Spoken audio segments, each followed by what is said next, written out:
Okay, well, we're going to get started. Welcome everybody to our 8th and final topical session for Pints and Perspectives. The first thing I always like to do is to thank Left Hand Brewery, its co-founder and owner, Eric Wallace, for providing the venue, for providing the greatest beer in the United States. And so, thank you. Thank you. I also want to let people know this is our last topical conversation around Pints and Perspectives. But 2 weeks from tonight, we begin Meet the Candidates. And that's going to be either in this room or depending on how many people we expect in the beer garden. So anyway, if you show up in this location, then that's where we'll end up. We'll either up here or at the beer garden. The first, on September 18th, that's 2 weeks from tonight, we will have the at-large candidates. And so right now there are 6 of those folks, I believe, who are at large. And so there's a little small committee that we've comprised a small committee that's working on the format and the questions for that evening. And so we're really excited about that. And then on October 2nd will be the Ward 2 candidates. And I believe there's 3 of them for Ward 2.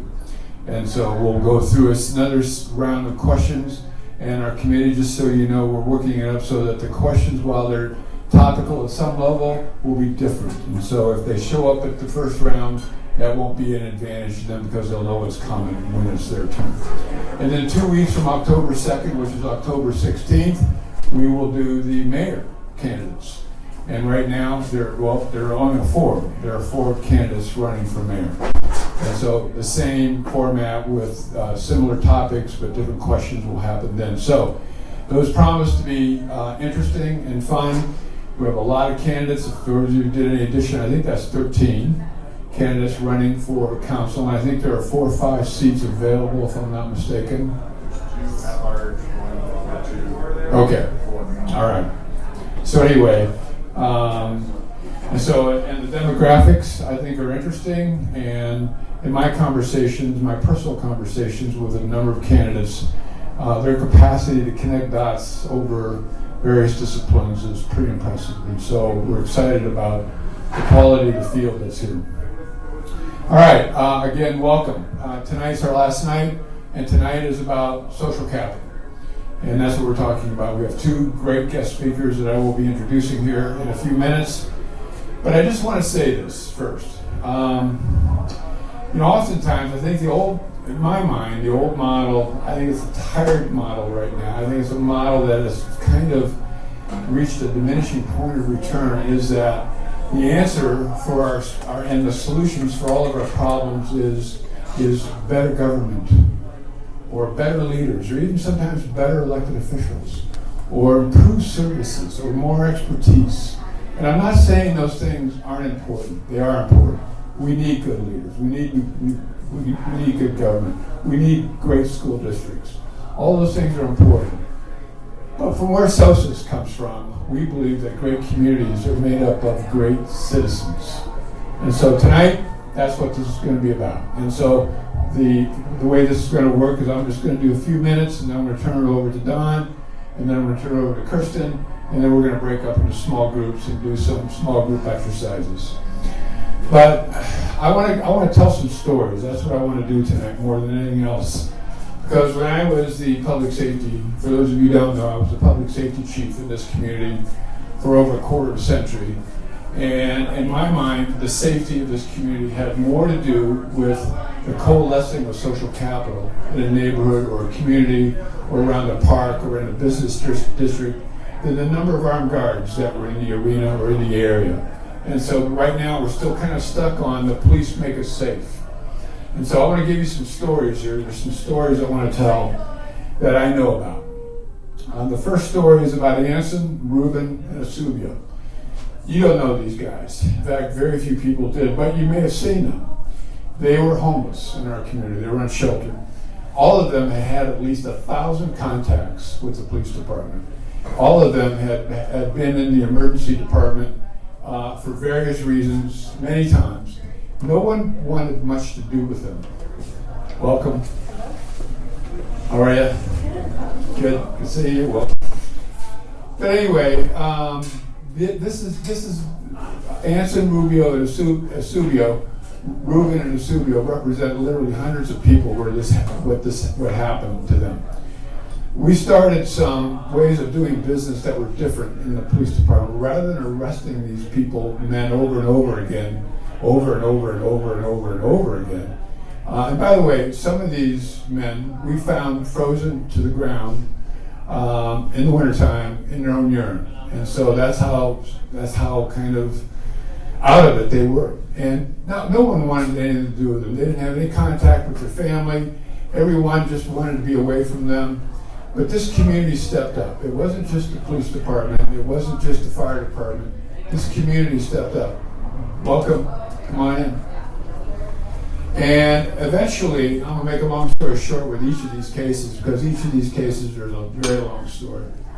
But eventually, about a dozen people in this community surrounded each of those men, Anson, Reuben, and Asubio, and helped them find different ways and different paths in their lives.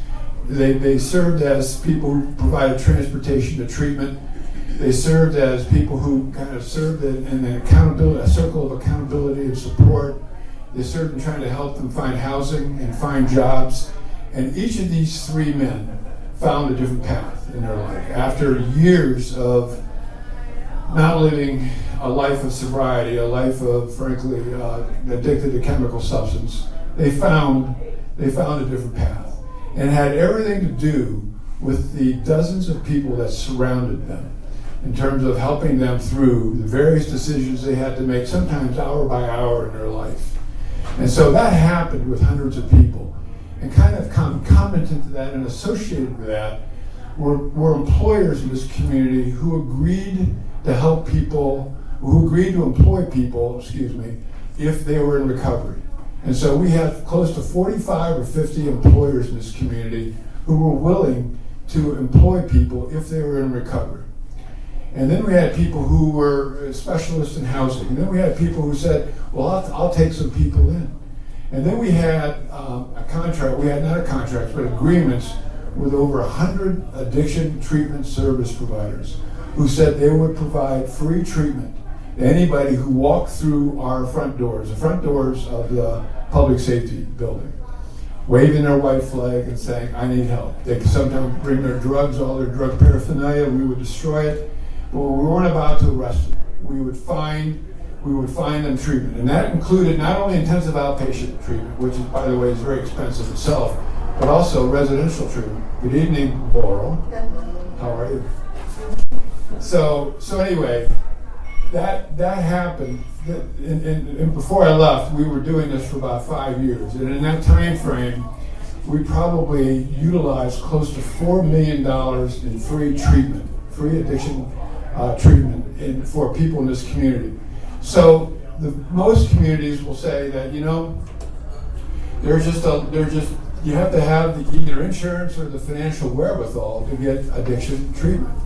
Well, this community was no longer like that because of the addiction treatment service providers had stepped up, because the employers had stepped up, and because of citizens in this community that stepped up and surrounded. Now, I only mentioned Reuben and Asubio and Anson because I was involved in their three cases. I was involved. But there were literally hundreds of other men and women. And for those of you who didn't notice, our police officers did, the amount of homelessness, the amount of people that were unsheltered in this community was reduced by over 50% during that time frame. And it had nothing to do with a government program. It had nothing to do with more budget for the city. It had everything to do with the surfacing, activating, and coordinating of social capital in our community in a way that suggested that they could be helpful to people who were struggling.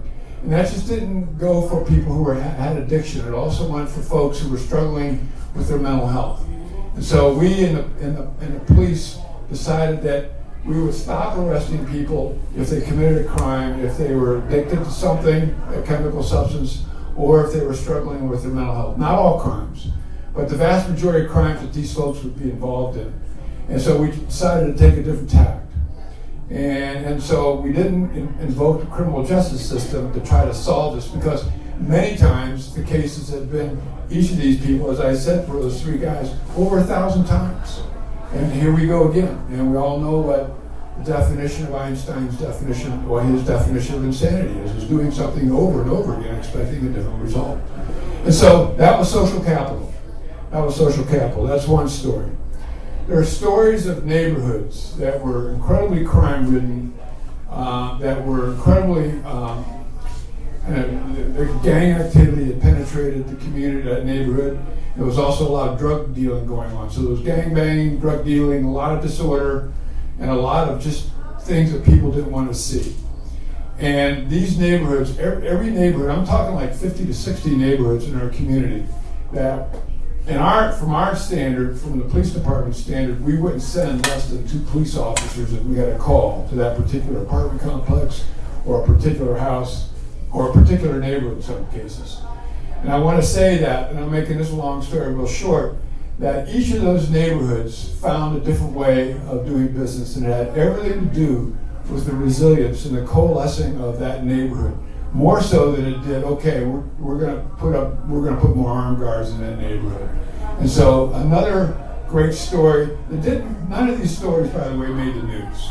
None of these stories made the news, and so they were just stories that kind of lived in our community. But it says a lot about our community in terms of the hundreds and thousands of people that kind of participated. Now, we also ran a process, many of you have heard of restorative justice, restorative principles, restorative practices. Close to 20,000 people in this community were involved in the restorative practices, principles, and justice part of what we were doing. And so I'm not going to go through what restorative justice is, other than to say that's an alternative to arresting people. It's an alternative to invoking the criminal justice system. But there were, over the years, 20,000 people engaged with that. There were business owners in this community who had roofing companies, electrical companies, plumbers, landscapers, auto mechanics. All of these folks agreed to help people if we called them and said, and I know that Kirsten has done some work with a woman's work, and you've been on their board, and I know you utilized a lot of these companies to help people sometimes in terms of their own plight at that point with domestic violence or other kinds of circumstances related to that. But there were so many people that kind of came, just kind of rose to the surface. And the last story I'm going to tell before I introduce Don is about a man named Dan Benavides. How many of you have known or heard of Dan? Okay, many of you have. Dan kind of realized his voice back in 1980 when this city suffered a serious tragedy when a white police officer shot 2 Hispanic boys on Main Street. That was back in 1980. Well, Dan found his voice in his community. And Dan ultimately wrote a book called For All the Wrong Reasons. And that book was very vulnerably written by Dan when he talked about how he lived his life and his motives for living his life. And he basically wrote it very eloquently about how he did things for the wrong reasons. He did things because he wanted the recognition. He did things because of his ego. He did that, and these are his words, because he wanted to be, hi, welcome. He wanted to be, in his words, the big enchilada. Well, Dan was one of the first Hispanic city council people this community ever had, and was also mayor pro tem. Well, when I met Dan, I became the chief in 1993, and we were still going through the serious wounds of that shooting even years later. And I got to know Dan a little bit, but I really got to know Dan and become really a great friend with Dan when we walked neighborhoods through this community. Some of you have heard of the walks that Dan and I did. And by the way, it wasn't just Dan and me, it was also hundreds of our staff, police and fire, that walked neighborhoods as well. And we called those walks the Belonging Revolution.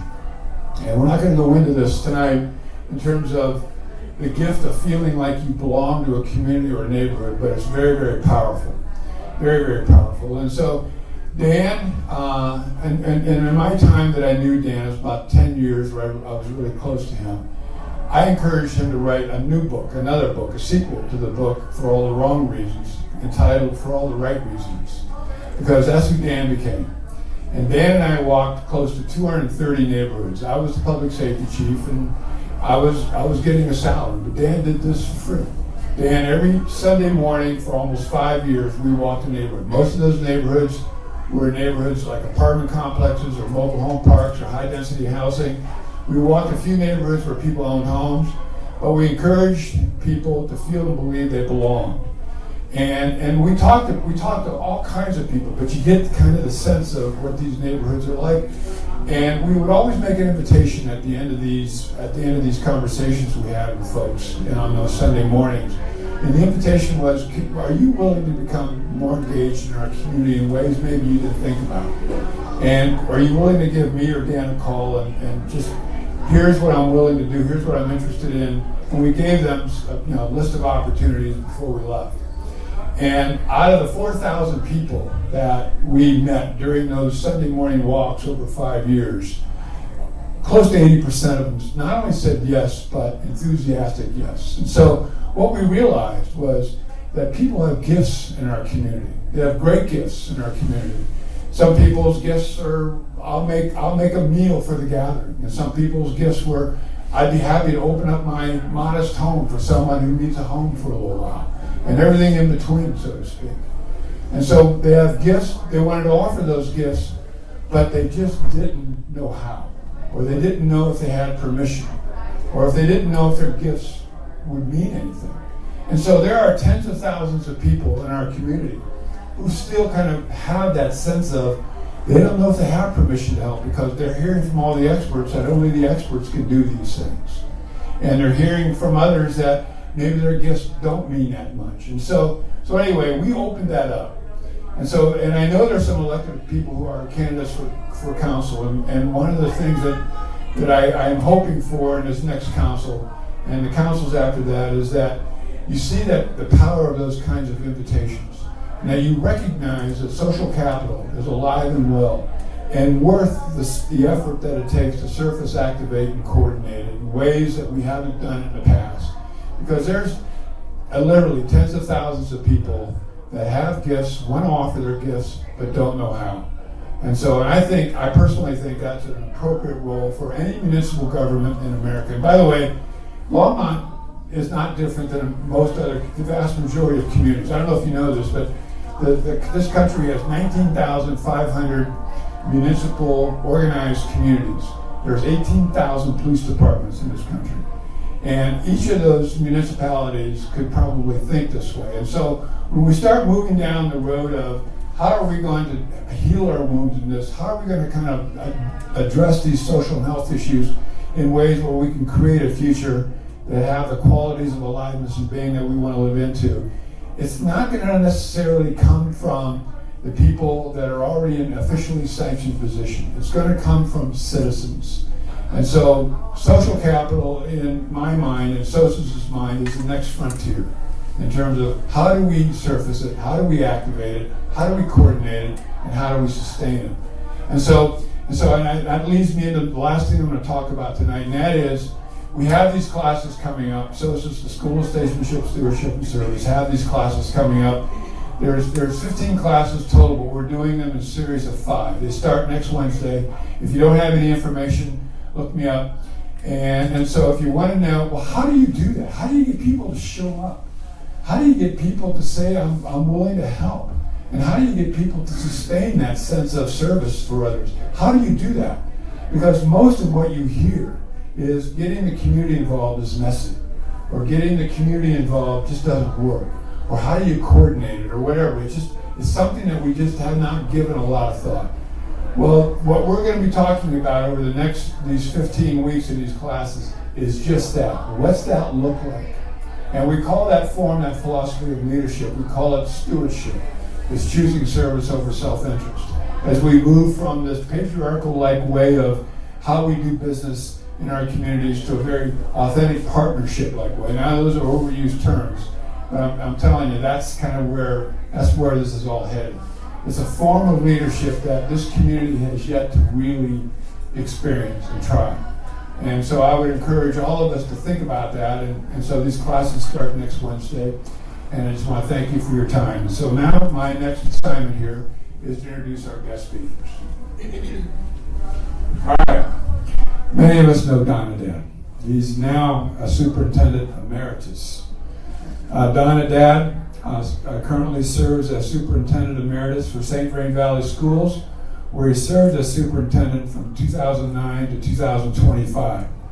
Under his leadership, St. Vrain Valley Schools became a national model for excellence in public education.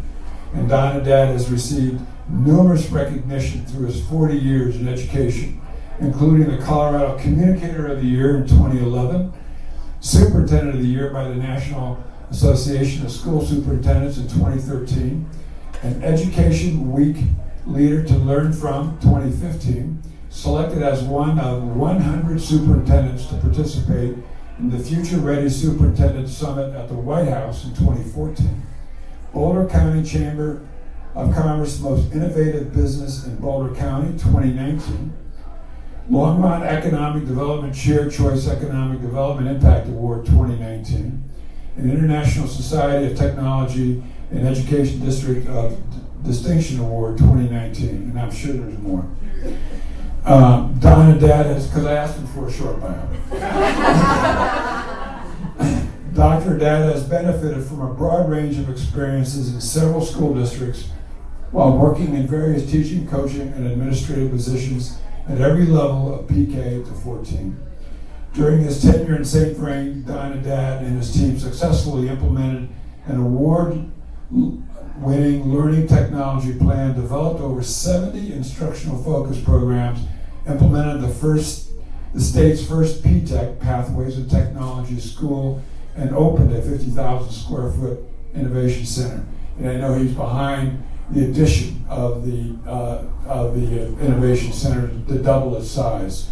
I've known Don. Don and I have worked together for the entire time he was superintendent, almost the entire time until I left the city.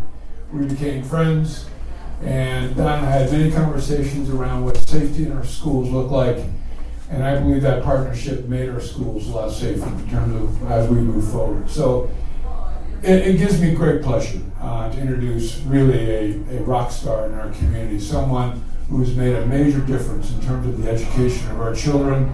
And I have 5 daughters that went through these schools, and this served as a springboard for their education and their life. And so, anyway, help me in joining and help me in giving some welcome here to Don Haddad.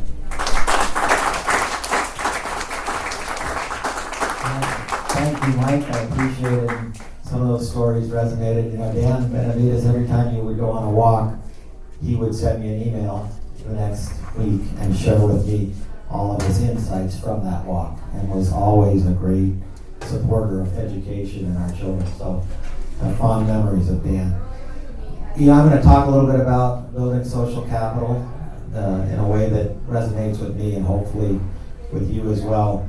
The first thing I would tell you is building social capital is not an event. It is a process that has a beginning but no end. It's something that happens 24/7, and it happens among all constituents. I think one of the things that I always remember when you look at St. Vrain back in the early 2000s, we invited the Colorado Department of Education to come and audit our system.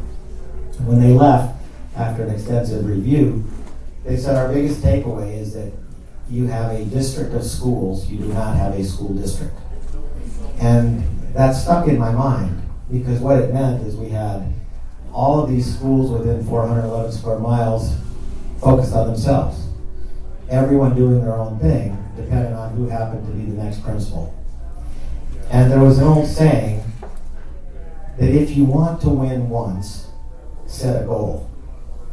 If you want to win repeatedly, build a system.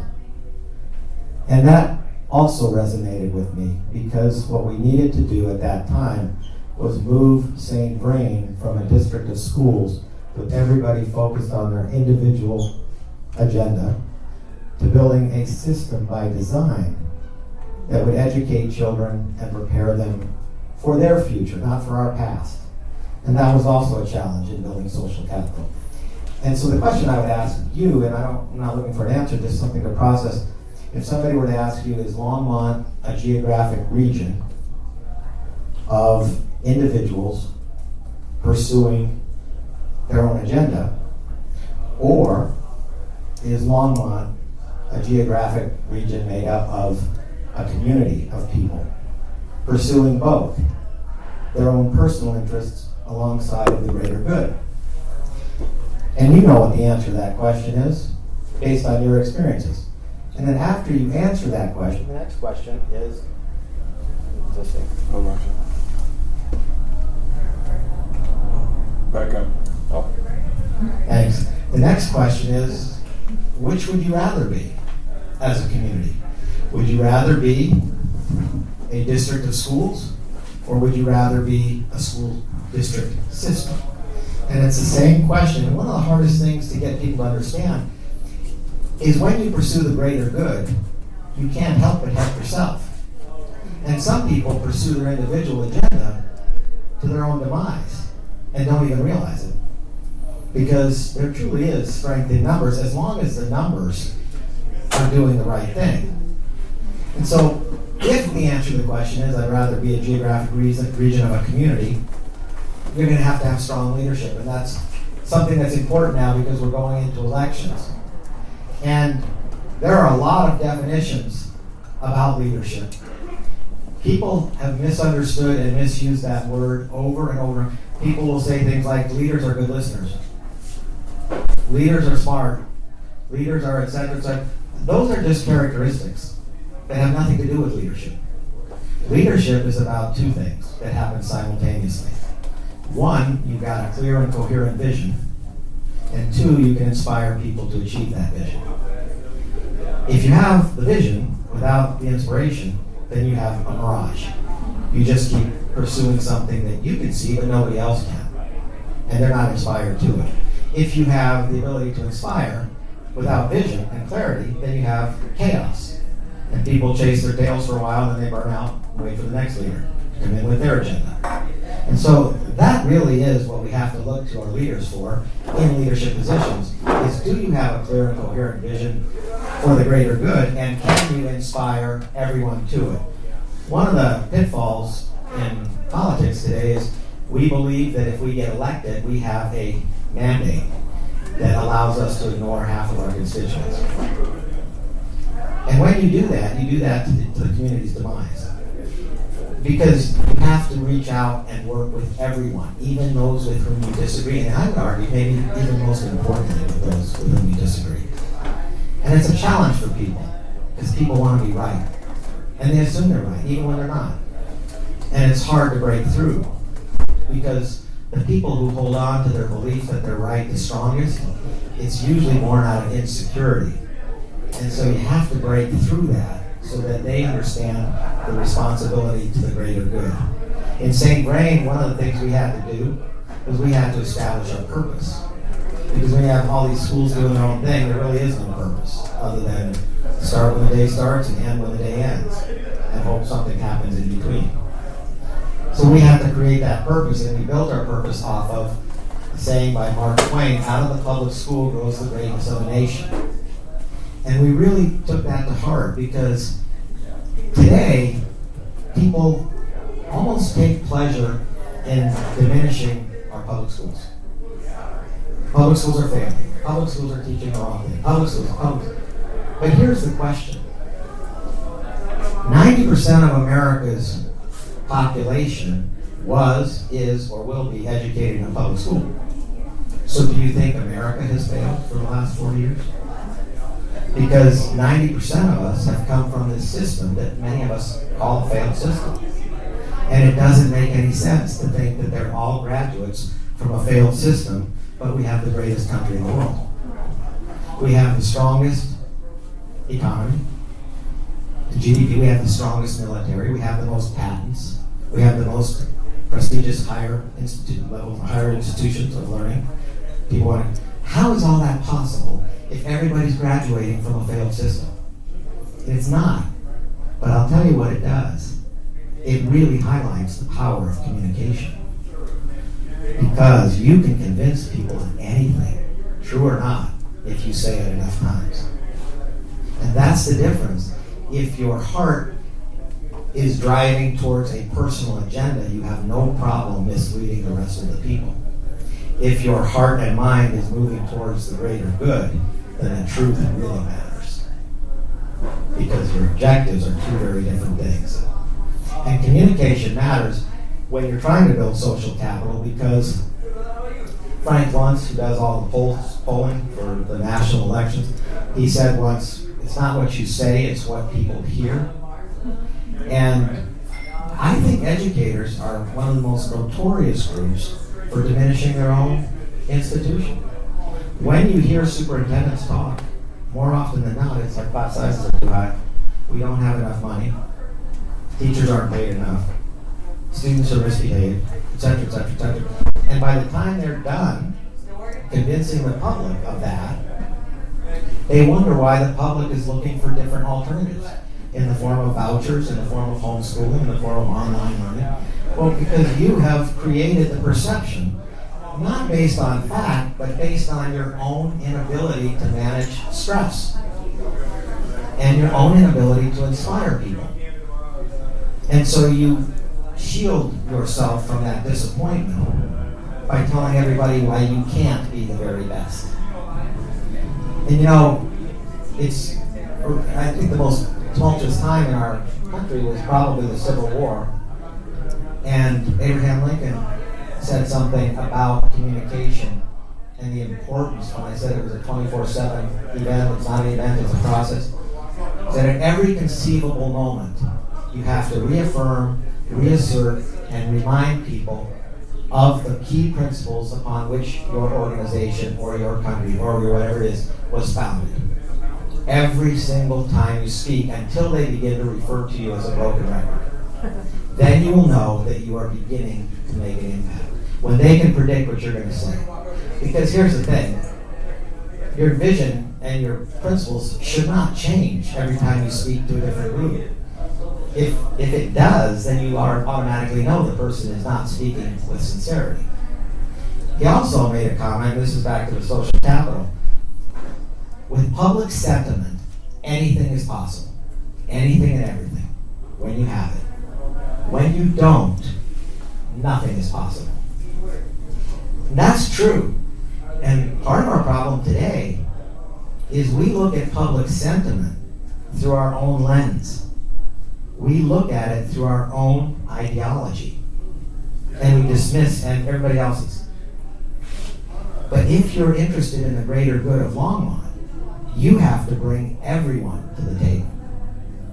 And those conversations can be hard, they can be challenging, but you have to do it if you're going to be the very best you can be. In same brain, we have Weld County and Boulder County. And I can tell you, sometimes you would think you are in two different worlds. And I could easily say, you know what, you guys are out there, you guys are out. But what I was clear about, and what they were clear about, is the common ground is they all love their children. And if you could bring them together based on that, versus what they thought about gun control, or what they thought about their third grade curriculum, or what they thought about this, or what they thought. If you could bring them together and say, what's going to be in the best interest of all of our children? There is common ground. And then you bring people together. And that's a powerful moment in time when you realize that all of these people have coalesced around a vision. I want to share with you the difference between a relationship and a connection, because this is really important. And I'm going to use a book called the Toy Box Leadership Book that looks at a lot of our favorite toys and creates analogies around leadership.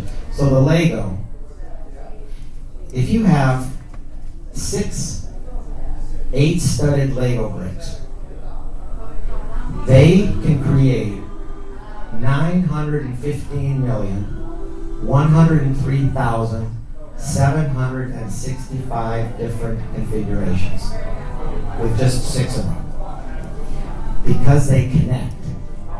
Now you could lay all 6 of them down in relation to one another, and they might coexist very nicely. They might only be an inch apart, but that 1 inch keeps them from connecting, and so the 6 independently can only create 6 configurations. And it's the same thing with a community. When you eliminate half of your community, because they have a different ideology, you eliminate half of your capacity as a community. And it's hard to find common ground when you have an issue that's so important to you and somebody else disagrees, but I promise you, if you spend enough time with them, you will find common ground. And then the conversations become more productive. And building connections are important because relationships without connections can be very trite. They can be very superficial. In order for a relationship to be productive, there has to be a connection. You know, Ronald Reagan, in his speech, A Time for Choosing, it was when he kind of launched his political career without even realizing it. He was, speaking on behalf of Barry Goldwater's run, and he talked about the concept of appeasement. And so if you lead by appeasing people, giving them what they want, even if it's not in alignment with your values or your mission, doesn't mean you don't compromise. But if you just give them what they want so they get off my back and move on, which is how many superintendents operate. You will run out of things to give. And there will become a time when you can't appease. And then you'll be left without the relationship anyways, and you'll be left without the respect, and they won't like you. Even if they liked you for 9 times out of 10, let there be that one time, and they'll stop liking it. You know why? Because it was a relationship and it wasn't a connection. It wasn't a deep, meaningful connection. It was born out of, give me what I want and we're good, don't give me what I want, we're bad. But if I take the time to connect with you, we can do some really amazing things together. And then you can survive those times when you might disagree. And so building those connections is really, really important. In 2008-9, when I became the superintendent, it was on the heels of a massive fiscal collapse. And between the time of the collapse, 2002 and 2008, they tried for a few mill levy overrides, and they failed each one miserably because they went out with the same message. And the message was about me. You as a community need to take care of me as a school district. You need to do for me. What the school district didn't realize is it should have been the other way around. And so instead of setting up tables with frisbees and telling everyone we need you to pass a mill levy because our teachers don't get paid enough because et cetera, et cetera, we started telling them we're going to give you the strongest economy in Colorado. We're going to give you public safety, which Mike is responsible for a lot of that, and I remember those conversations. And we're going to contribute, because we have so many graduates going to these military schools, we're going to contribute to national security. And we're going to raise the quality of the service industry. We're going to increase the values of your homes. Interesting, when I told them that years ago, when the average home was $250,000, they said that'd be great. Now they're saying, my property taxes are too high. Yes, because the value of your home has soared through the ceiling. So we did what we promised. It may not have worked out the way you wanted it to. But the reality is all of those things, and then we're going to give you and contribute to our democracy, because people have to be well educated if they're going to protect democracy. And democracy is one of those things, it's like your health. You don't think much about it until you lose it. And once you lose it, it's all you think about, because your life will change dramatically. So you better take care of your health before you need to, and you better think about democracy before you need to. And those are really important things that we talk to our community about. And we went out over 200 times to talk to every single community group that was out there, the chambers, the economic development councils, the parents, the teachers, the students, the businesses, the media, you name it. And over time, we began to break through those barriers and build that social capital. Because for the first time in our system, we were no longer pursuing individual interests. We were pursuing the greater good. And people could line up with that kind of thinking. It was really important. We flipped the narrative from me to we. And if you look at the visual, I don't have a visual, but if you look at the visual of me, there is a cap. The M ends up in a point. And so your voice is stifled. It's limited. But if you flip it to the W, it opens up limitlessly. And your voice carries, and there's no limit to it. Because when you're communicating about yourself and your own needs, there's very little to talk about where other people are concerned. But once you shift the conversation to talking about their needs and what they need and want and what we can do together, we begin to build social capital. Two more things and then I'll stop. The interesting thing about leadership is you really do come to a place in time where you almost ask yourself, am I the trunk of a tree or am I the leaves on a tree? Because if you're the trunk, you have your roots planted firmly in the ground. And the wind can hit you hard, but you will be stable because you're born out of principle. And so when somebody comes at you with, why don't we have a snow day? Because you already get 6 months of the year off. And we can't compete with a global environment if everybody else in the world values education, but you look at a little bit of snow as a reason to miss yet another day. Even though when it snows, you're all down at the mall. So it's not about your safety. And people got, it's interesting. People would misunderstand. They would think, why is he so hung up on a snow day or not? But they didn't realize it wasn't about the snow day. It was about the message about school being really important. And so we're going to do school online because almost all the jobs out there, they require you to be sophisticated technologically. So you're going to learn just as much about navigating technology as you are about the content for 2 hours a day instead of 8. But it wasn't about the snow day. It was about the culture. It was about valuing education. And we left it open. We said, you know what, as a parent, if you don't want them to participate, just don't. Just excuse them. We don't have over 90% of the people participate. And we found that it was the same 5 to 10% complaining because they were focused on themselves. They weren't focused on the greater system and what public education means to a community and how the mindset matters. And so when the pushback comes, are you the tree trunk with your roots planted, or are you the leaves that just blow off the branches when the wind blows? Because what happens to the leaves is they blow off the branch, they hit the ground, and they blow away into irrelevance. But the trunk stands firm, and the leaves come back.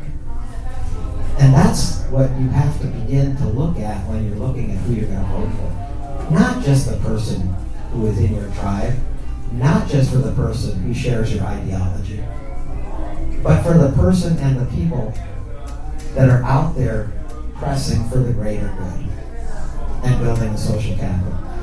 So what resulted, and I'll be done in 2 minutes, I promise, what resulted in it was over a period of time, we garnered $2.2 billion more than what the state and federal government gives us over the time we were doing it. $2.2 billion with a guaranteed $73 million every year extra in perpetuity.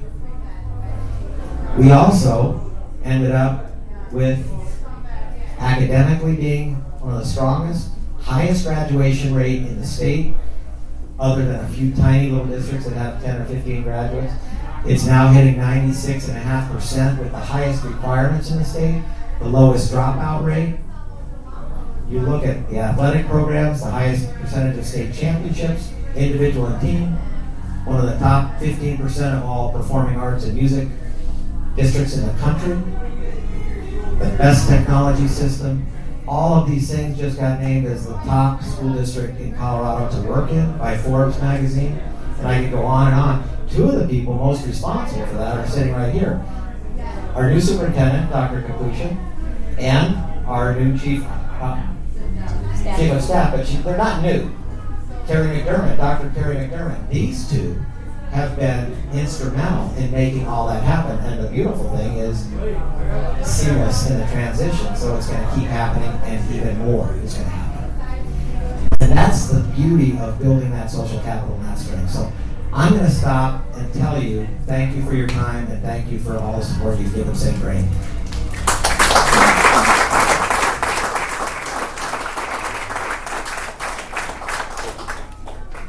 Thank you, Don. Okay, our next speaker is Kirsten. By the way, the way this works is after Kirsten is done talking, we'll take a little break. We'll take a few minute break. We can either fill up or unfilled, whatever that means to you. But on the other hand, I want to introduce Kirsten. Kirsten Pelliser has lived in Longmont since her parents moved their family here in 1985. She's a graduate of Skyline High School and has a bachelor's degree. Huh? Go Falcons. Okay. Go Falcons. Has a bachelor's degree in finance from Adams State University and an MBA from the University of Colorado. She's been involved in her family business, Ace Hardware in Longmont. Most of us, not all of us, have been there. I go 5 times in a single day when I go there. Since she was 14 years old and now owns and operates it with her husband Manny. Kirsten is a member of the Longmont Twin Peaks Rotary and has served on the board of directors of a woman's work, the Longmont YMCA, Longmont Chamber of Commerce, and the Longmont Downtown Development Authority. She also serves on the Ace Hardware Corporation Board of Directors. Kirsten and Manny have one son, Logan, who just started his freshman year at the University of Montana. And in my short time that I've known Kirsten, she's a doer. She's not a talker, she's a doer. And anytime you ask her to volunteer, she's a ready yes. And so she's just been wonderful to work with. And so please join me in welcoming Kirsten. Thank you so much for making what I admitted was a boring bio sound pretty good. I have to say this. So my son's up in Missoula, but we were texting earlier today. He's graduated of Niagara High School, who years? I try to say that.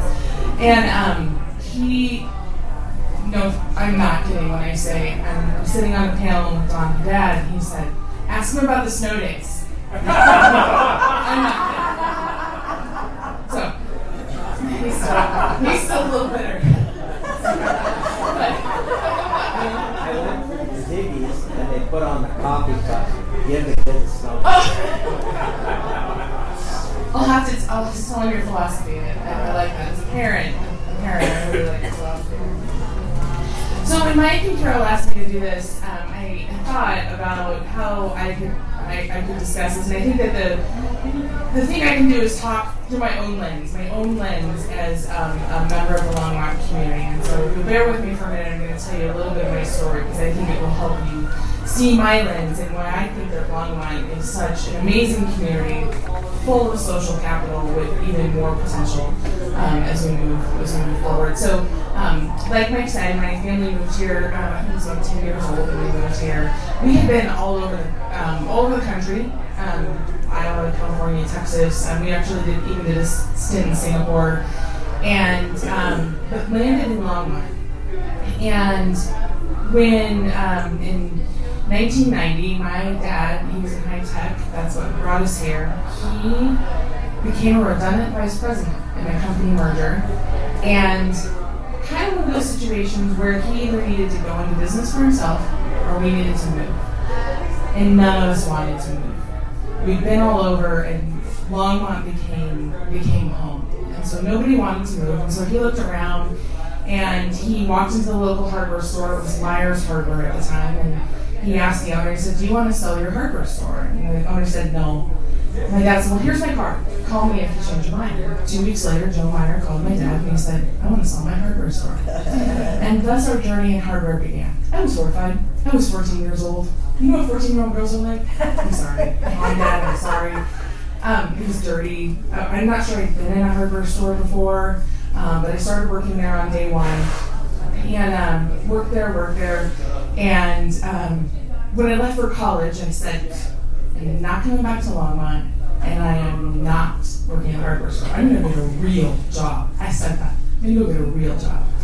And graduated from college and started looking around for jobs. And when I looked around, I didn't want to be anywhere else. You know, I don't want to go to New Mexico. That doesn't sound as nice as Longmont. I don't want to go to Utah. That doesn't sound as nice as Longmont. And Greeley, forget about it.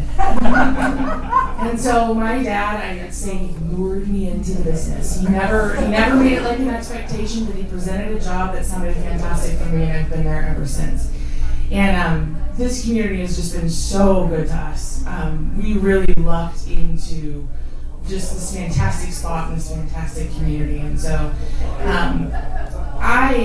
the other thing about me is that I hit the parent job. So my parents are pretty fantastic. Some of you know them.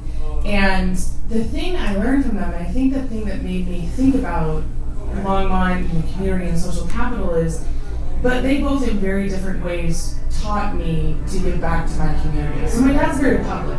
Most people know my dad. If you know one of us, you usually know my dad. And the LADP, the Longmont Chamber, and Rotary, and all of those sorts of things. I'm a very public face in serving the community, and that's wonderful. But my mom also serves the community in so many ways. She delivers books to people who can't leave their homes from the library. Did you really have volunteers that did that? I didn't until one day she said, "Oh, I got my book delivery." What's that? She visits the neighbor across the street when they're sick. She takes food. She's from South Dakota. That's what she take food. She recently spent a bunch of time with a friend, who's somebody from church who was somebody she'd known for a long time. In fact, their daughters had worked for us, and the wife had Alzheimer's, and so she would take the wife out for coffee to give the husband a respite. That's just my mom, and you wouldn't know she was doing it unless it popped up in conversation. Even I'm her daughter, and it could be a year before I find out she's doing it. It's very quiet, but it's the same sense of responsibility to the community and to the neighbor. And so I've tried to take that into my life and into this community. And because sometimes some people talk about social capital and they think of it as being very transactional, that you're building something for yourself so later you can get something back. And I think you do get something back usually, right? If you're a human, you get all these wonderful feelings back, right? But it's not about building up what you're going to get back. It's about building up that feeling and that sense of place. So most of you are very engaged in Longmont, and that's why you're here. But I thought I'd give you some examples of people in our community who are doing amazing things to build social capital. And so some of you are familiar with A Woman's Work. Jackie stepped out, but she was on the board as well. But here's the cool thing about A Woman's Work. Jody. In about 2003, a small group of women asked themselves, what happens when a woman in our community has a financial setback and friends and family are unable to help? And they were disappointed in the answer. And so they said, here's what we're going to do. We're going to ask 100 women to give $100 in the next 100 days. So that's $10,000 to help women and families in need in our community. And that's how A Women's Work was born. And that was not part of that original group of women, but I was part of that first 100. And they raised that first 100, the 100 women giving $100 or $10,000 in a very short amount of time. It did not take 100 days. It took about 30 days. It took a fraction of that because the women came together and said, this is important for our community. This is important for our neighbors and for people, healthy community, healthy Longmont. Now, to this point, it's like 22 years later, millions of dollars have been poured back into the community through grants given to women, small grants. They get bigger all the time because the expenses get bigger, right? But it's maybe paying utilities, or paying a month's worth of rent, or paying to get a car fixed so that she has transportation. It's these little things that keep people from falling through the cracks and keeping them safe, like a hand up. Interesting that you talk about transactional. One of the things that the Women's Work asks their recipient to do is to pay it forward in some way. And so they get all these beautiful letters from people who, pay it forward. Some women pay it forward by speaking at Women's Work events, so that fundraisers and donors, some people want to get more money. Some people pay it forward by helping a neighbor, much like my mom does, or something like that. And there are all these small little acts rippling out from that grant to that woman through our community and building our community and our social capital. And so that's going on right now. Millions of dollars, hundreds and hundreds of women in our community are involved. And I've made some wonderful friends through it. It makes me happy, so I guess I've gotten something from that. But what a way to build, social capital in our community and bring people together. Mike also mentioned I'm Rotarian, and several my fellow Rotarians are in the room. It's very cool to have some from you.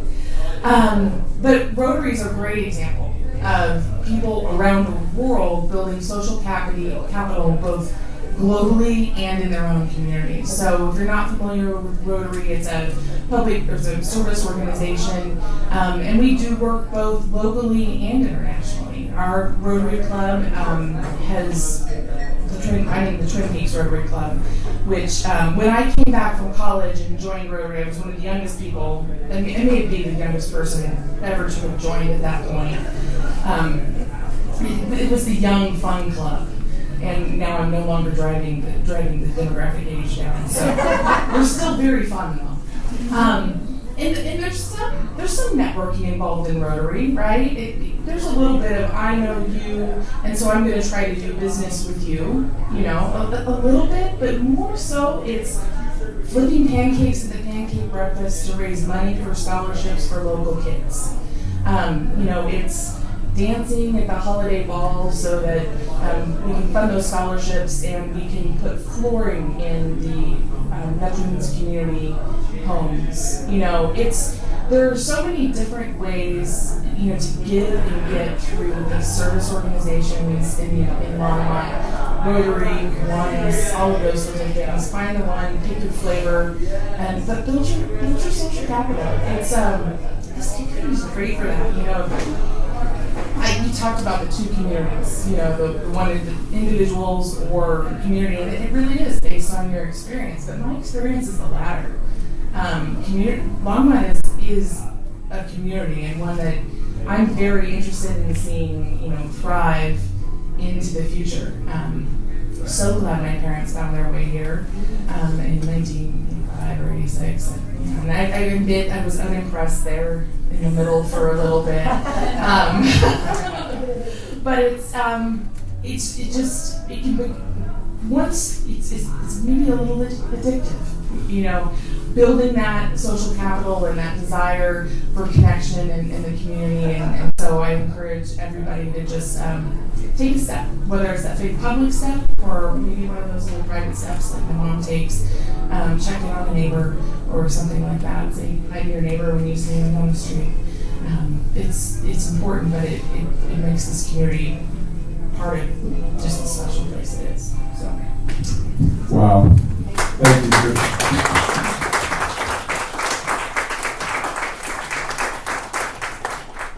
Okay, let's take a few minutes. We're going to take a break. Come on back, and we're going to break out into small groups. Please come back. Please come back. That's right. Hold on a second. Hold on real quick.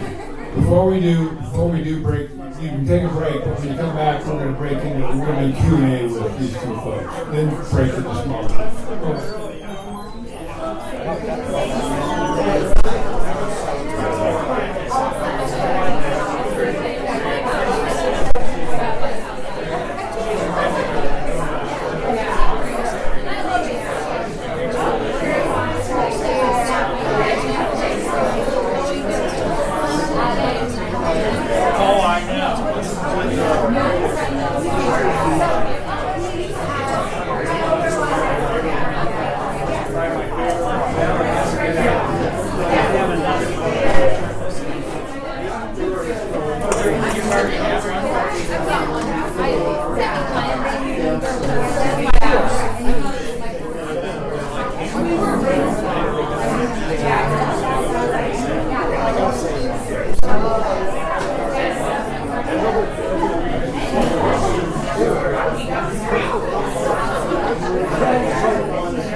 Did a great job, Don. Everybody, let's find a chair. Find a chair. Find a chair.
Yeah, all you out there at the bar, come on in.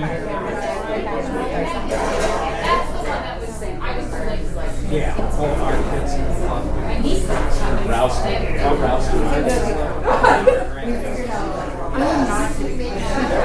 What's hilarious?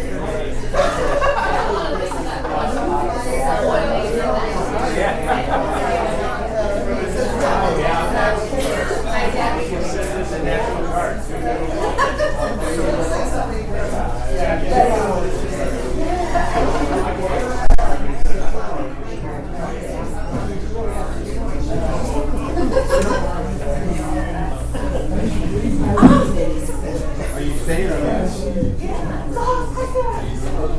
Notice I never called. Let me go chase down Diane.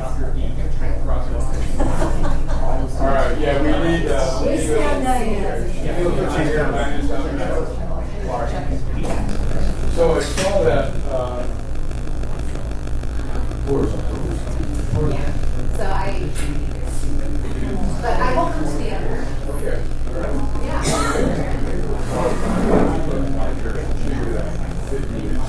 Okay. Yeah, I figured I'd talk to you guys.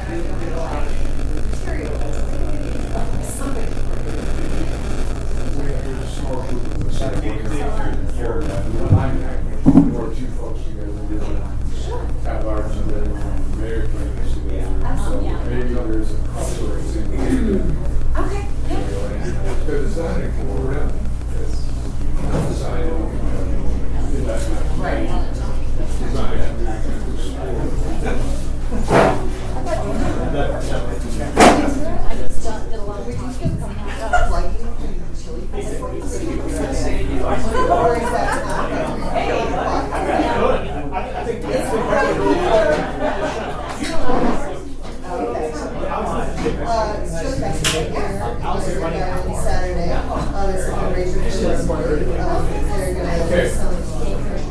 Okay, so let's find a chair, and for those of you who didn't hear right before, I thought we were going to get into small groups, but we don't want to miss the Q&A part with Don and Kirsten. So anyway, any questions coming up for anybody in the room, for Don or Kirsten or anything?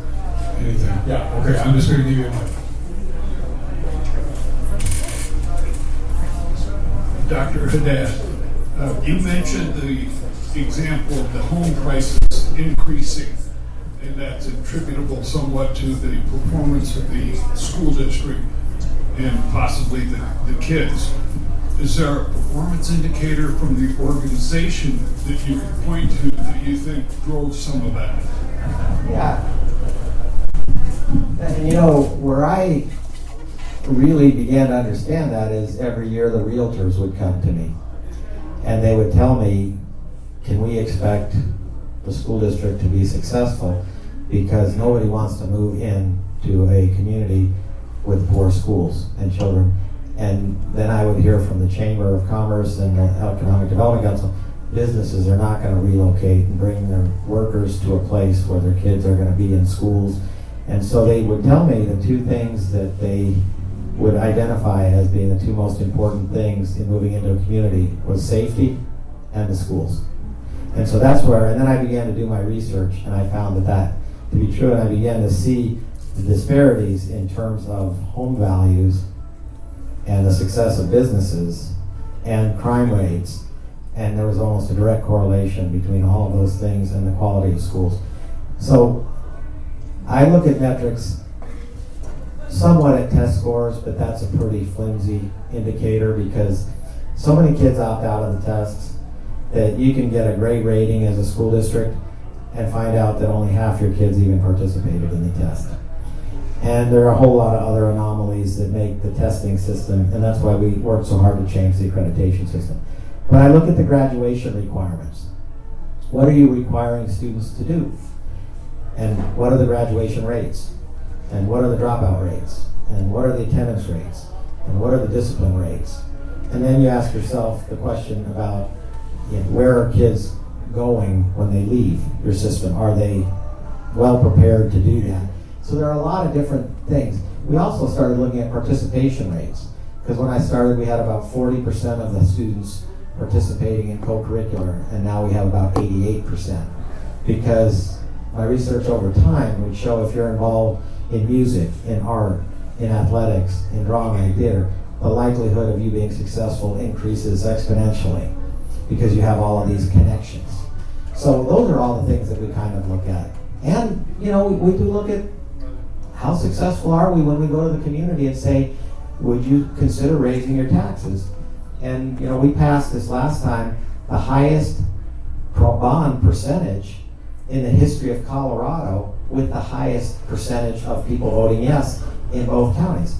And so I look at that and say, that's an indication that people appreciate what you're doing. And so a lot of those things are the metrics that we look at. I appreciate that. And I think the teachers I've met in the St. Vrain school system, I've really liked. And the items you just identified are, to me, metrics of performance of the kids. And if I was moving here and had kids, those would be very important. You have to run the whole organization. Could you identify what internally drives your organization? You referenced the year 2000 as things being somewhat in turmoil. What changed? Teacher turnover, base pay, absenteeism, late arrival, discipline of teachers, the kind of things that you have to run a good shop in as a superintendent. Well, and that's one of the reasons why Forbes identified us as the best place to work in Colorado for a school district.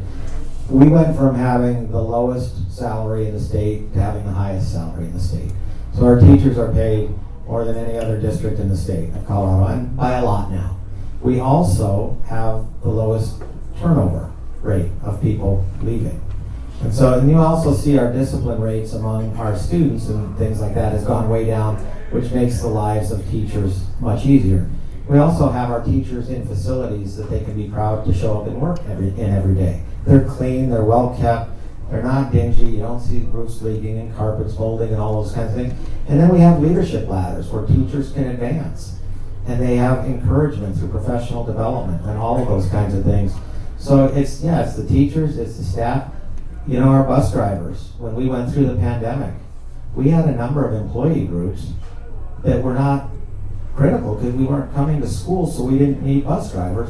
But we kept all of our bus drivers on staff and had them helping out with other tasks versus sending them home to their families saying they were laid off.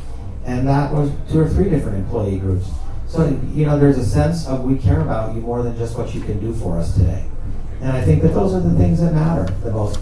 When we recruit right now, we get 70, 80 applicants per job. And the districts around us are losing enrollment in the droves. In the droves, they're losing enrollment. And when they lose enrollment, they lose staff. People don't want to go work in a place where their job is tenuous. Thank you. Thank you. You bet. Pass it over to Alex today. Thanks for being here and thanks for the conversation. What are the impacts of housing insecurity on some of the students that don't have permanent housing? Well, they're dramatic. If you don't have permanent housing, you are at a significant advantage.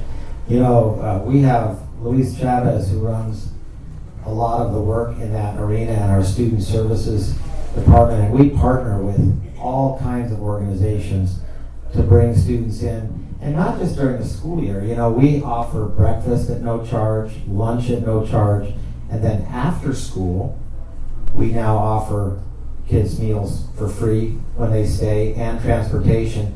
We also have increased the school year. The entire month of June now, we have kids in school. And there are about 15,000 kids that choose that option. They don't have to, but we feed them throughout the summer as well. And we provide counseling services for them, and we provide other resources, medical, eyeglasses, et cetera, et cetera. So we do a lot to try to support, and we partner with many organizations. We've seen our graduation rate, when you look at poverty and the correlation, when we started, our graduation rate with students who are living in poverty was 55% with lower requirements. We raised the requirements, and now our students living in poverty are graduating at 91%. And that's an indication of they're getting some support that they didn't otherwise have. But it's a challenge. Poverty is brutal. It's brutal. You know, I hear people say, don't make excuses. Poverty is not an excuse. Poverty is brutal. And the school system oftentimes becomes one of their strongest resources. I will tell you this too, and not to, you know, pick on a certain topic, but you know how many kids in poverty would tell me, please don't have a snow day? It's the only way that I get to eat. Their parents. And I'm talking about 25 to 30% of our families. And it's the only connection my child has during that day because they're home alone while I'm out working 12 hours. And so to be able to connect. And that's why it's always important to look at the big picture and what may be better for others that might not suit you so well. And that's how you build that social capital. Anything else, Alex? Yeah, I'm going to go to Amy now. Come back.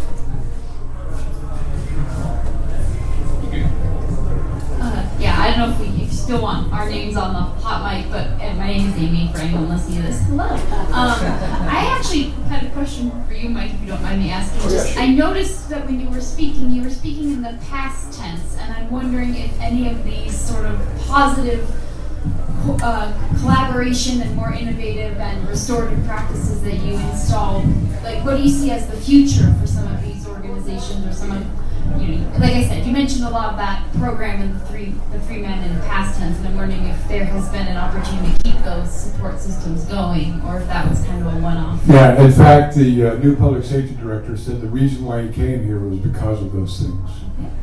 And so he did want to grow those. Some things have there's been some modification in its form, so to speak, in terms of what it's doing now versus what it used to do. And so everybody has kind of their own little way of moving forward with that. But the other thing that I wanted to say, and I think I mentioned this during the break to somebody, was that School of Statesmanship, Stewardship, and Service is now, we put another tangential organization together called Project PAC, Police and Community Together. And we are now we intend to teach everywhere in the country what police departments, public safety departments, but mostly communities can start doing differently in terms of how they move forward in terms of bringing safety. You know, the police are still in the news for a variety of reasons, because the police, for the most part, are still operating. Public safety, fire and police, are still operating in our country in very old, traditional, customary ways. In some ways, there's a lot of public safety departments in our country that have hundreds of years of existence unimpeded by progress. And so that's still the case. And so we're about to enter into a whole new schematic of being able to help other cities and police departments find another way of doing business. Great. Yeah. I did actually have a question for each speaker, but I don't want to hog the mic. That's fine. Go ahead. Okay. Dr. Haddad, well, first, thank you. I am a graduate of Longmont High School, so gotta say, St. Vrain Schools really helped me a lot. I had a number of, really foundational teachers and just great experiences in the school district. I was just wondering if you could speak to some of the challenges maybe going forward with, just sort of everyone taught. I'm kind of get sucked in. I don't have my own children, so I just hear what I hear on the media and, the post-COVID educational catastrophe, and I just was wondering if you had any thoughts about how the school district was able to navigate COVID. I just know it was such a difficult time for everybody, and then maybe going forward, thinking about some of the issues, like some of those kids and those generations that had the COVID experience, and kind of taking them forward. The COVID was really hard. I think perhaps hardest on children than anyone, but it was hard on the adults as well. And one of the things that we did, and we were fortunate because we had built out our technological system years before, so we could maintain contact with the students. We were able to deliver learning from home because our teachers were trained in that, and they had professional. Students all had their iPads, and the system could manage it with the bandwidth. But we knew that that wasn't going to be the same quality as learning in person with the teachers. But at least we stayed connected, and so one of the things that happened because of that is after the pandemic, all the kids were still there. We saw many of the districts around us lost thousands of kids because they didn't stay in touch with them.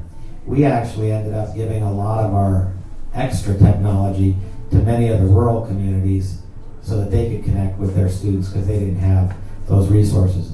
I think one of the most damaging things to our students was the response from the health department. The response was really difficult because they had policies that were contradictory, and they would do things like inside of a classroom you have to be 6 feet apart wearing a mask, and outside you have to be 12 feet apart wearing a mask. And we would ask them, well, how does that make any sense? And they would say, well, this is an event, this is classroom. And I said, but isn't this a pandemic? And then we would ask them, how come in North Glen masks are optional and in St. Vrain masks are required? And they would say, because St. Vrain is much more liberal in their willingness to do it, they would string us up in this other community. And so it became this thing where is this politics or is this health? And we used to say that if these kids are isolated for so long, it's going to damage them in ways that are going to be long-term.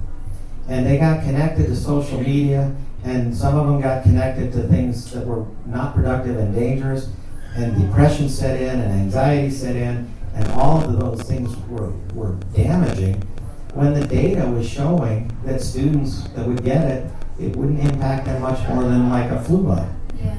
And so I have no issue with people because I think the health department was faced with some daunting challenges. But the leadership at the state where education was concerned, they basically said, everybody do what you want.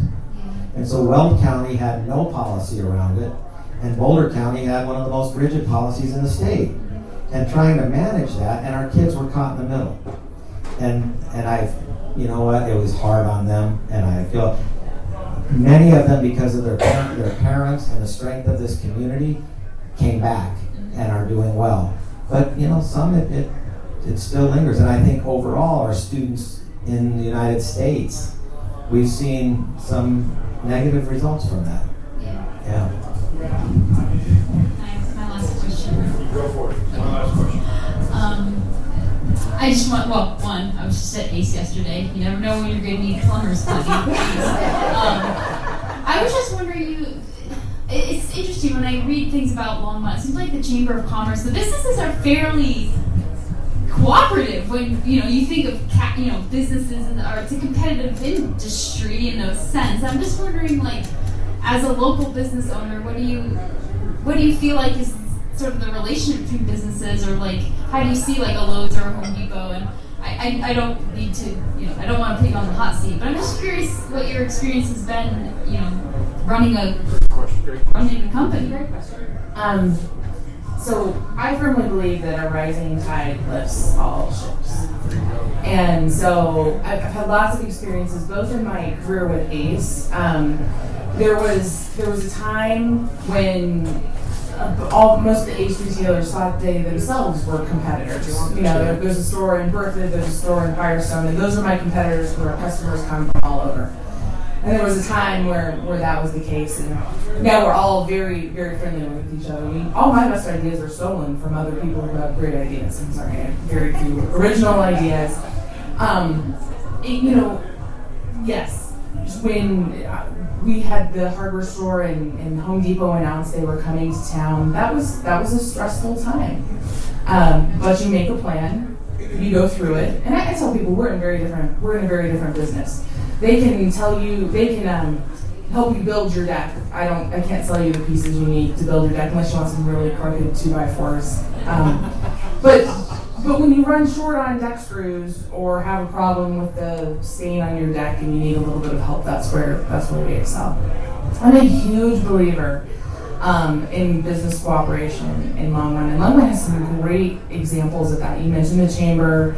The Longmont EEP is another great example where business people come together to improve business in Longmont. The Longmont Downtown Development Authority, I just retired from their board, and that is a phenomenal organization. And those businesses are brought together by geographic proximity. And that's what the DDA is. It's a proximity of businesses that pay a little bit extra in property tax and get that tax back but the way that group of people works together, and the way that this clothing store and that clothing store, or this restaurant and that restaurant, realize that because there are more restaurants downtown, there are more people downtown. That's a really important, as a business person, I think a really important sort of view to have. It's not about me selling the shirt and you not selling the shirt. It's about more people wanting to shop in Longmont because they can go to Ace Hardware and to Lowe's and to Home Depot and to Budget Home Center down the street here. The vibrant community is way more important than you or me. Well said. Well said. Go ahead. Hello. So, Dr. Haddad, I want to thank you for rescuing our St. Frank system because of the accounting anomaly that you stepped into. But thank you. It's been a good ride. My kids all grew up and they were all very successful for going through the St. Frank system, mostly on the south side in Iowa and such. So. Appreciate it. I'd like your opinion on, there's a lot of talk about moving the day for high school students, especially a little later start. And I know that from a logistics point of view, that has to be difficult. But do you think that our district will ever consider that, even, half an hour, 45 minutes later start or something? Yeah, no, it's a great question. We used to start the high schools at about 7:15. We ended up backing it up to 7:45. And several factors. We actually piloted a later start at 8:15 at one of our high schools and came back pretty overwhelming from the students and the families that they didn't like that. And the reason they told us that was because then they would get out of school later, many of them who were involved in after-school activities, and then they would be driving home at night in rush hour traffic, and then many of them said, and their younger elementary school student gets home at 3:30, and we want our high school student home when they get home so that they're not waiting there by themselves. And we also, found that the coordination of our Career and Tech Ed Center couldn't manage, a later start. We also started to pay attention to school districts that went to the later start and most of them came back because of all of the challenges on the other end. There is research that shows, the sleep patterns, and it can be, helpful for students to get longer sleep. So we would encourage them to go to bed a little earlier, and but we did. And we'd say, if you do that, you can get a little longer sleep. And some of that's, reasonable, some of it's not. But they would also tell us, a lot of students wanted to work. They wanted to get a job after school, which they couldn't if, the day was longer. And teachers, many of them would struggle because they wouldn't have the daycare because they would be working later in the day. And so, there was just so many factors around it. But the most telling thing was when we did pilot it, overwhelmingly the students came back and said, we want to start at 7:45 and get out at 2:30. And many of them would go to 5 with athletics and music and art and theater and things like that. It should be a power nap class. Power nap class, that's exactly right. Extend that answer a little bit and talk a little bit about what your thoughts are about a longer school year. Because you have the agrarian kind of model, what's your thoughts on that? Yeah, no, I just think that... Can you repeat the question for the video? The question is, what about the length of our school year? And, I've been a proponent of extending the school year. That's why we've done it in St. Vrain with our project launch for K through 8 that goes through the month of June. And then our AAA Advancing Academic Achievement 2 days a week after school, and we provide transportation for all the learning and things like that. But when you look at Colorado right now, 70% of the school districts are on a 4-day week. And that's a problem. It's a problem because when they were on a 5-day week, our students are in school about 6 months out of the 12-month year. With a 4-day week, they're in school about 5 months. Other nations have their children in school for 9 and 10 months. You can't keep pace with that if you keep dumbing down the system. And, people talk a lot about, on the 4th, 5th day they can do this. I've worked around high school kids. I know what they do on that 5th day. They sleep till 11, and then they get up and they go get into trouble. Not all of them, but many of them. And so that 3 months off in the summer is really problematic.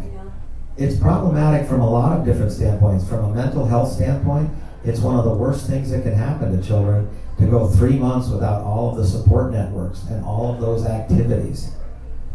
And it's just not healthy. And when you look at the low graduation requirements across the state, so many, most school districts in Colorado, if you graduate, you're not even qualified to apply at a 4-year university because the requirements to graduate are so low. And that means a lot of kids would finish their requirements at the end of their junior year, and then their senior year they would be a part-time student. So not only are they on a 4-day week, many of them, and even if it's a 5-day week, they only have 2 classes. And then they're out the door doing whatever it is that they do. And so we really have to, and this is part of the thing, everything comes back to the topics. All of these little pieces about how do we value school? What is the message we're sending our kids when everything we're doing is try to get them out of going to school? And how are they internalizing that? Now, you don't need to go to school for 3 months, and here you get another week, and here you get another week, and here you get 2 weeks, and now you get a 4-day week, and it snowed, let's give them another day. It's like, at what point do we say to kids that school matters? And at what point do we as a country realize that if we keep going down this pathway, our kids are going to lose ground? And we're not going to be competitive down the road if we keep looking for ways to cause kids not to have to work hard. With support. I have a question about models of leadership. A lot of the discussion has been about social capital, which I think of as a non-zero sum. It's a positive sum model of leadership and of behaving in a community. As a potential elected official, I think very often we think in terms of zero-sum negotiation when elected officials are acting, or when people who are observing elected officials act. And there's no better model for this right now for zero-sum thinking than the federal government right now. I'm curious what advice you would have for elected officials who are in an ongoing, protracted negotiation between each other and with the public about how to engage in positive sum thinking.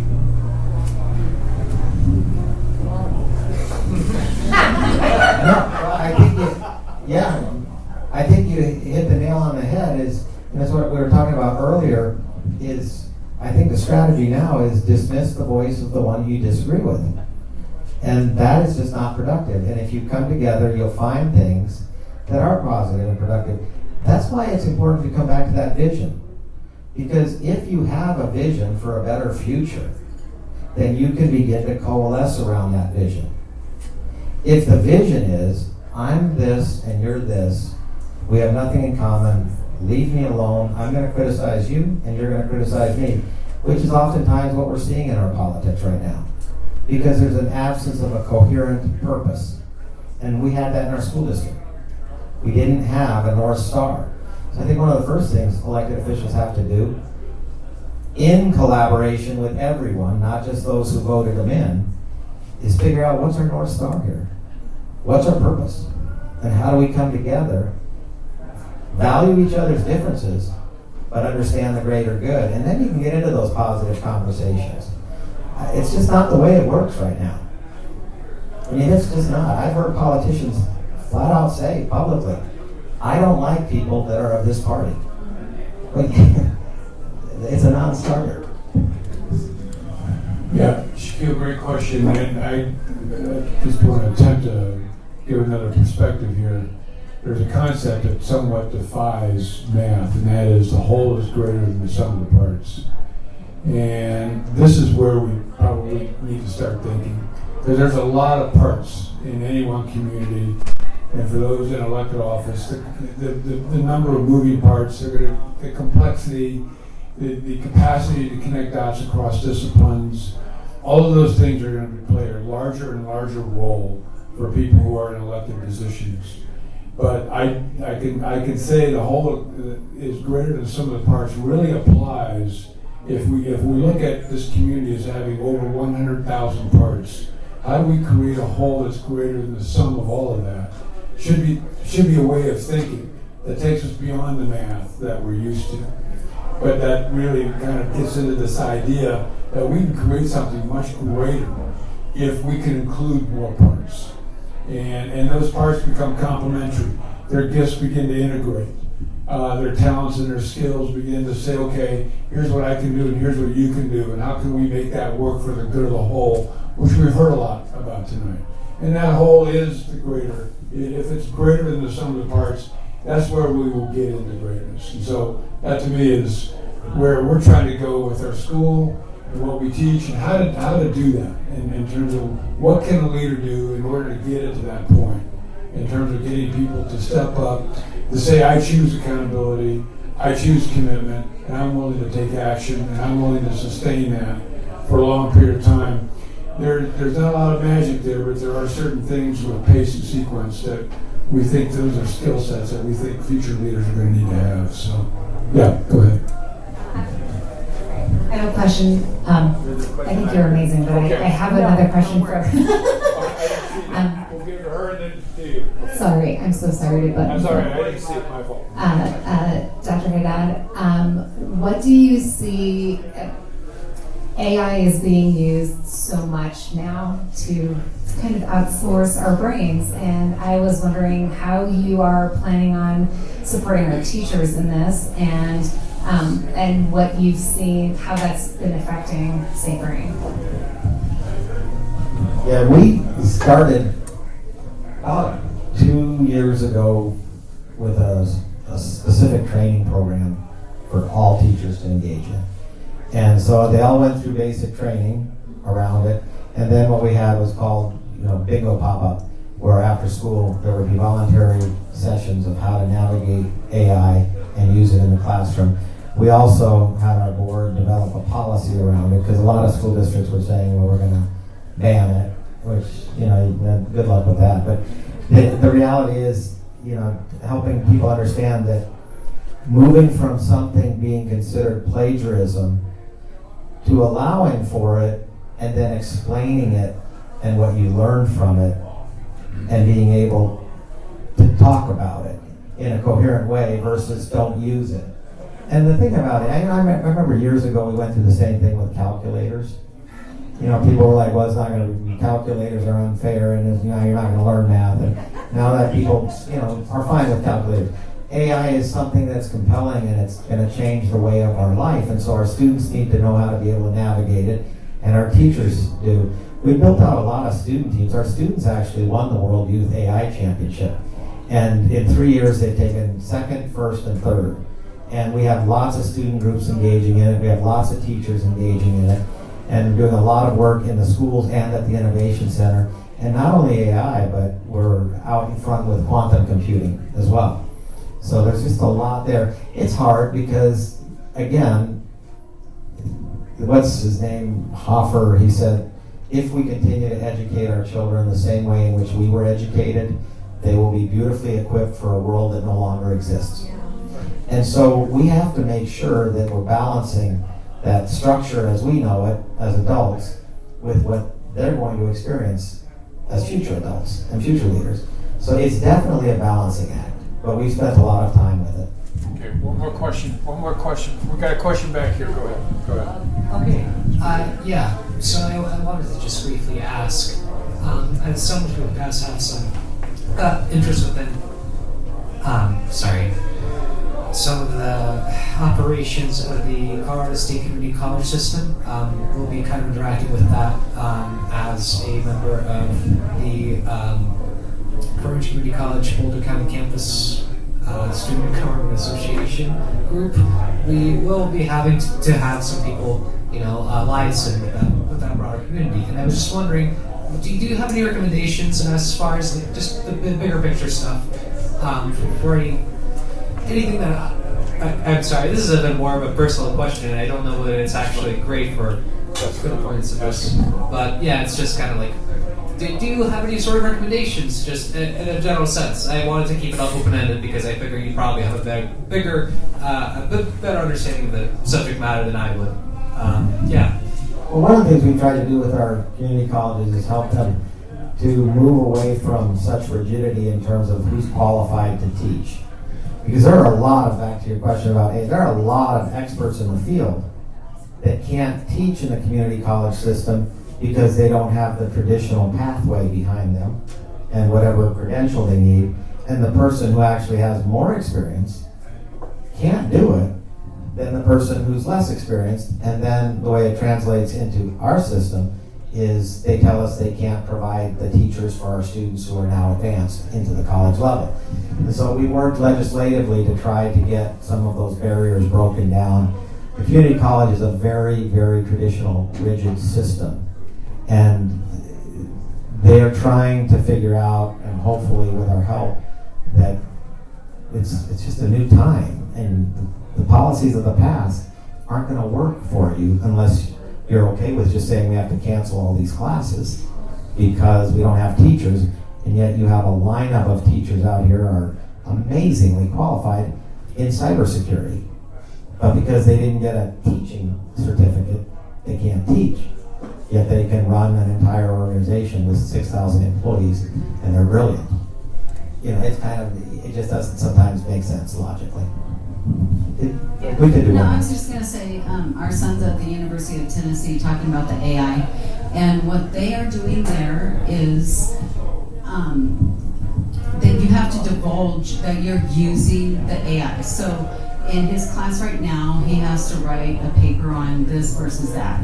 And it said you can only use AI to create an outline, turn that in at the same time as your paper, and then turn in the paper with what you built on top of that. And when I saw what he was doing, I'm like, oh my gosh, if I would have had this tool, when you don't spend all your time focusing on how to write an outline, you focus more on the educational part and what you're supposed to learn from the class. And I just thought it was a great way to use it because You're holding them responsible, you're allowing them to use it, and then you have to turn at the same time with the paper to see what you built upon that. So I just thought it was a great idea. It's great. It's like a prompt.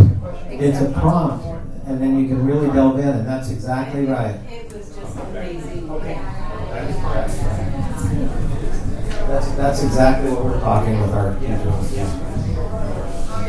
I have an easy question. So, for both of you, there's a lot of discussion about $25 minimum wage or a living wage in Longmont, Colorado. What are the impacts of students with $25 minimum wage earnings? And then what about for you for a small business, $25 minimum wage? 25 can take us out. 25 can take us out. Our employees, I believe we pay competitively for the industry that we're in. We have benefits that a lot of small retail businesses don't offer. We would have to make some serious choices. The other thing that I like to say about it is we are a great first place to work. I have a fleet of amazing kids, students in the St. Mary Valley School District, who work for us. A lot of them come work for us when they turn 15 or 16. I can't pay them $25 an hour. It's going to change the dynamic of our workforce. It really is. And a kid, there are jobs that's not intended for the person to support a family. And so I think we need to be careful about peanut butter application of, I agree that this is an expensive place to live and people deserve to have all of their needs met. So, but I also think that there are a lot of nuances that are going to really affect people in our community in maybe not the positive way that we think that the peanut butter approach will do it. You know, we're a large enough organization that we can sustain that. Most of our employees, we have about 5,500 employees, and most of them already receive a wage higher than that. There is a little bit of wiggle room with, with benefits and things like that. I think the thing that's interesting is because we serve 4 counties. We have Weld and Boulder and Broomfield and Larimer, and one part of the district doing that means for us, all of our employees will get that because we're not going to give the people who work in Boulder County more than we're going to give people that work in our Weld County schools for the same work. So we have looked at the impact of that financially, and we budgeted for it. Like I said, we have a lot of resources right now in our system to stay. What about the impact on the students?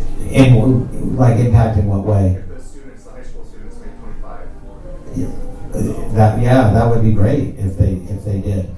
I mean, I don't know that most of the high school students aren't going to be necessarily in full-time jobs out there. Maybe they will be in the summer, but it depends on what the job is, But I do understand what you're saying. Smaller communities, and ultimately that can hurt the greater good if you've got a lot of community or a lot of smaller, medium-sized organizations that are getting, hurt by that.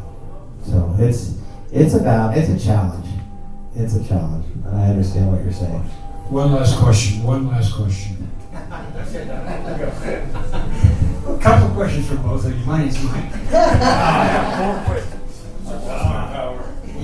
Sorry. I can take things to like our center and in between, and they get transferred to people who need them a hell of a lot more than I do. Is there any chance that someone like Ace Hardware might come up with some kind of a, if I bring leftover materials, could they go somewhere? I don't know. It's just, is it something that could be thought about and maybe implemented? So let me tell you where I take all of my leftover materials. We donate lots and lots of product that, for whatever reason, we're not going to sell to Habitat for Humanity Restoring.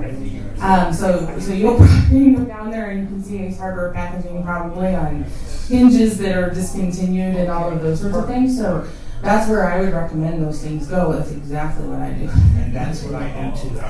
Yeah. Mountain State's Children's Home Thrift Store is another good one. Sometimes if we have kitchen items or decorative items that we don't, that aren't necessarily something that the restore would take, we definitely utilize them as well. Perfect. Thank you so much. Good idea, though. Dr. Beck, I talked to you at BeerCon. The last district I worked full-time in was a large district, huge socioeconomic discrepancy. There's a large Hispanic and people of color community, but particularly the Hispanic community. Many of the adults did not speak English. The school district implemented a program, my program, of English as a second language. It was shocking how many adults came to it. The second thing they did at the two elementary schools to serve these Hispanic communities, they opened free medical clinics for any number of things. Not serious illnesses, but just the small things. Vaccinations, for instance, things like that. And I taught high school level, but I guarantee you that as the years went by, when we would have back to school nights, the majority of Hispanic parents who were coming to represent their students, it grew exponentially. And some of the white wealthy community didn't like the money being spent there. But the superintendent was strong enough just to say, this is for our students that will work for our school. And by God, it did. Is St. Vrain, have they considered such a thing? And is it possible to consider in the future? I know you're semi-retired, but there's the question. Yeah, we're not gonna, well, I can't speak for the new superintendent or future boards, but we're not gonna get into the medical profession with our students and our families, and for a whole host of reasons, for liability and for mission creep and all kinds of different things. Because one of the things, I think it was Melinda Gates said, if I don't fill my schedule with things that are really important to me in the organization, then other people will be glad to step in and fill my schedule with what's important to them. What you're saying is very important. It's not the school district's responsibility to provide medical care for their community. And that's a hard thing to say to people, but it's fact. It's the community's responsibility, back to the social capital, to make that happen through their elected officials and through communities. School districts are there to keep kids safe, to educate them, to prepare them for their future. We have outside agencies coming to us 24/7, wanting us to take their mission on as our mission. Now, having said that, we do partner with the various hospitals in the area and the clinics in the area for eyeglasses, for health care, and so we reroute kids to where, so we don't just ignore them. They get their services, but not from us, in terms of opening up a clinic. The other thing is we're putting our money into things like our P-TECH program, where you're earning a 2-year associate degree at no cost to you as a student. And we have droves of our kids with lower socioeconomics taking advantage of that in cybersecurity, computer information systems, medical and pharmaceuticals, leadership, the whole 9 yards. Business is our latest one. So we're providing preschool at no cost, full-day kindergarten at no cost, technology at no cost, summer learning at no cost, food at no cost, transportation at no cost, college at no cost. You're going to have to figure out your medical needs in the medical community. And that's not a callous thing, because we help them to do that with the professionals that are out there. So we don't just dismiss them. We care deeply about them, and there are resources out there. And that's back to this whole thing of how do you use your social capital. Rather than us creating a clinic, we go to our clinics and have them provide for the children. Thank you. Okay.